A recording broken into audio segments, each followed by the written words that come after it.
appropriate even 1 dirham, or you could say $1, of the funds which are collected for the Muslim state, then you are a king and not a Khalifa.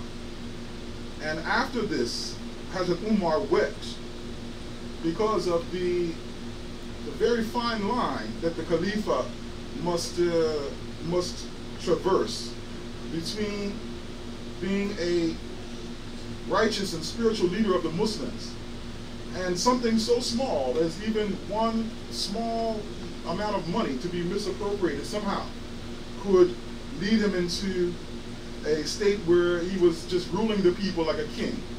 And he wept because of that. You could imagine the sense of responsibility and fear of, not doing the proper job and not being able to fulfill this responsibility. And then after him, the Khulafa of Ahmadiyya, whenever we see them being elected, the tears that they shed on that day and the times following that, out of humility and fear of this great responsibility, that the very fine line they must walk to be that spiritual head of the Muslims established by Allah and in line with this the statement of the Prophet Muhammad sallallahu alaihi wasallam. Now, in looking at the hadith, there are a few terms that I wanted to pinpoint. One is where the Prophet of Islam says that after the establishment of Caliphate, a tyrannical monarchy will follow. Now, what does this statement mean, tyrannical monarchy? And then after that, he says, after that comes to an end that a monarchical despotism will follow. What does that mean? In order to understand this hadith, we have to look at these terms closely. What is a tyrant or a tyrannical monarchy? A tyrant is one who wields absolute power and authority. And they often wield that authority cruelly and oppressively. And the word tyrant comes from the Greek word tyrannos, which means a master. So when the Prophet of Islam describes a tyrannical monarchy, he has this concept in mind. And what is a monarchy? Is a system of government in which one person reigns absolutely, usually a king or a queen, and the authority or the crown is then passed on from generation to generation. The statement of the Prophet of Islam says that after this will follow a monarchical despotism. This word despotism, it means a ruler or a person who has absolute power, who's usually a tyrant, and who exercises it in a cruel and oppressive way. Some synonyms for this word, a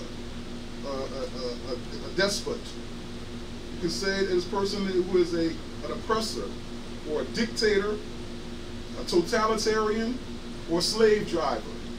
These are all the words which are synonymous with a despot, whom the Prophet of Islam said would come to rule the Muslims after Allah had established prophethood in the early stage.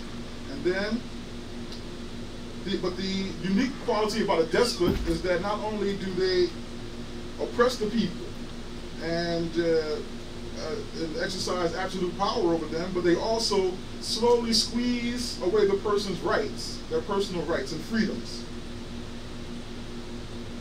So the reason I mentioned that is that we look at the state of the Muslims in the world today, and it's easy to see that we are a product, the Muslim world today, a product of this distorted state of caliphate, which the Prophet of Islam warned us about.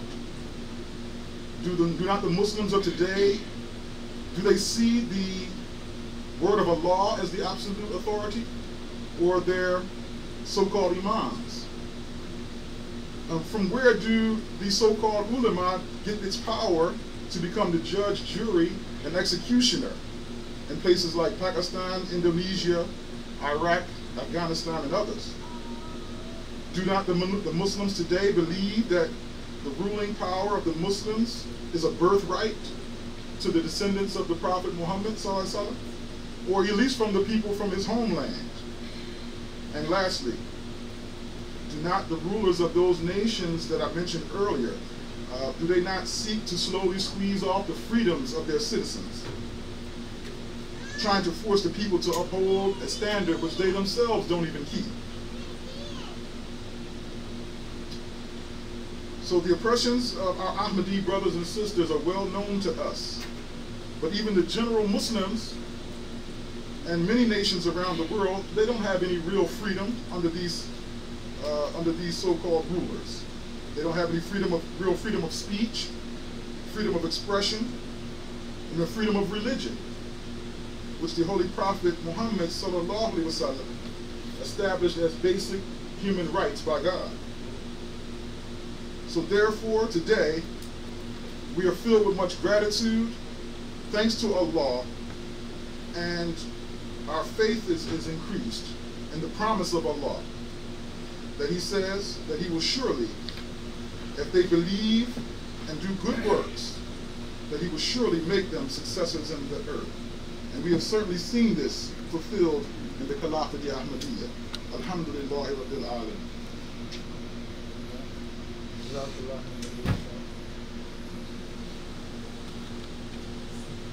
next is going to be Bakisha.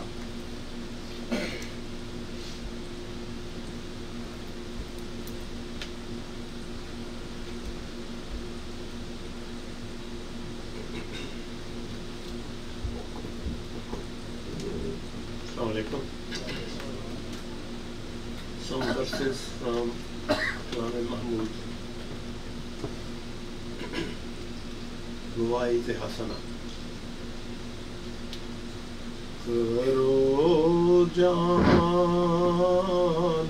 qurban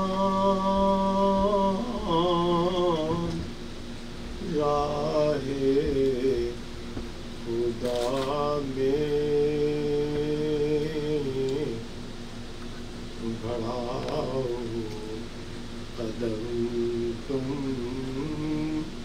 तरीके वफा में फरिश्तों से मिलकर उड़ो तुम हवा में महक जाए खुशबू ईमान फिजा में हुआ क्या के दुश्मन है इब्लीस प्यारो हुआ क्या के दुश्मन है इब्लीस प्यारो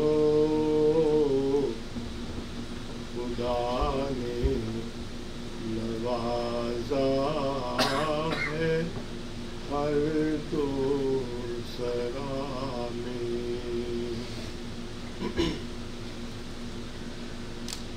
है कुरान में जो सुरूर और लज़्ज़त न है मसनवी में न बांगे दरा में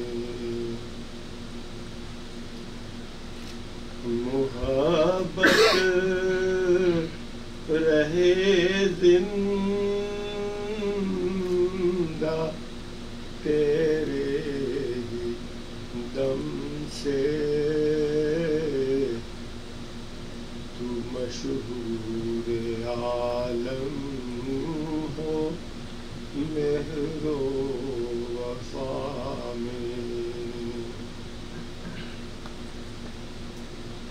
خدا کی نظر میں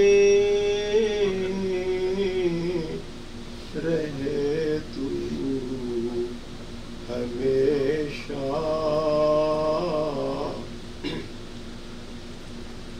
وہ مشغول دل تیرا ذکر خدا میں، تجھے غیر کے غم میں مرنے کی عادت، مہارت ہے غیروں کو جور و جفا میں، مساوات اسلام قائم کرو تم، رہے فرق باقی نہ شاہ و گدا، کرو جان قربان